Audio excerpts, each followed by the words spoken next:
lot of very deliberative conversation and deliberation amongst members. Everyone's been involved in the House side and on the Senate side as well. We had some of those deliberations as recently as last night, and it's very productive. And I'm happy to tell you that this morning I believe we had the votes to finally adopt the budget resolution so we can move forward on President Trump's very important agenda for the American people. This process has required a lot of close consultation between the White House and the Senate. And all of that has been necessary because we want to make sure that we are delivering on our shared goals in the budget reconciliation process. Our big, beautiful bill has to reflect all of that. And so it is big, and it involves a lot of areas of policy, and so it requires a lot of close coordination. Our two chambers are directly aligned also on a very important principle, and that is the principle of fiscal responsibility. We are the party that delivers and ensures that. So we have a number of aims here. Our aim is to deliver on our promises in this big, beautiful bill regarding things like border security, restoring peace through strength, and American energy dominance, and regulatory reform to get the economy really humming again. And of course also tax relief, tax reductions. We have to make the tax cuts permanent, and that's all involved and enveloped in this big effort, and all the other promises and priorities we made. Now, it's important to note that at the same time, we also need to achieve the maximum amount of savings for the American people, because that's what fiscal responsibility is. And we even want to start reducing the deficit. So with all that in mind, our first big, beautiful reconciliation package here involves a number of commitments, and one of those is that we are committed to finding at least $1.5 trillion in savings for the American people, while also preserving our essential programs.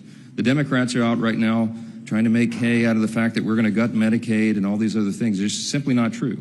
We're going to protect the essential programs for everybody who's eligible to receive those, and you'll see that reflected in the final bill. But I think it's very important for us to note that we'll be looking for $1.5 trillion in savings, and I can tell you that many of us are going to aim much higher and find those savings because we believe they are there. We want to make government more efficient, effective, and leaner for the American people. And I think that will serve every American of every party, and we're happy to do that. This morning, we'll take the next big step in that process, and I just want to say I'm very happy to have our partners in the Senate working so closely with us as one team, one unified team, which is very important for us to deliver on all these objectives. And I can't tell you how much I thank Senate Majority Leader Thune for his principled, steady leadership and his resolve through this entire process, and I'm delighted to yield the podium to him next. Thank you. Thank you, Mr. Speaker, and good morning.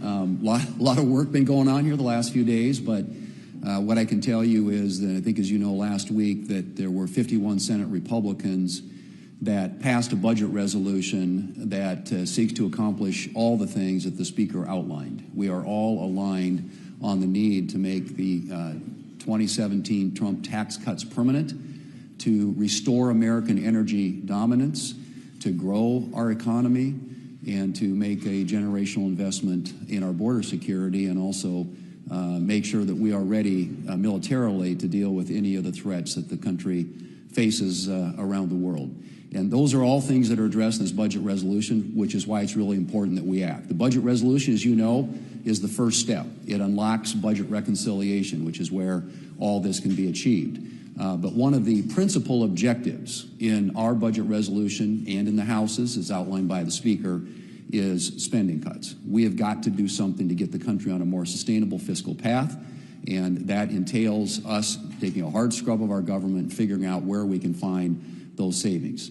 And our ambition in the Senate is we are aligned with the House in terms of what their budget resolution outlined in terms of savings. The Speaker's talked about $1.5 trillion. We have a lot of United States senators who believe that is a minimum. And we're certainly going to do everything we can to be as aggressive as possible to see that we are serious about the matter, not only of making our federal government more fiscally sustainable, but also deficit reduction, which is critical to a lot of our members in the Senate, and I know to his members in the House.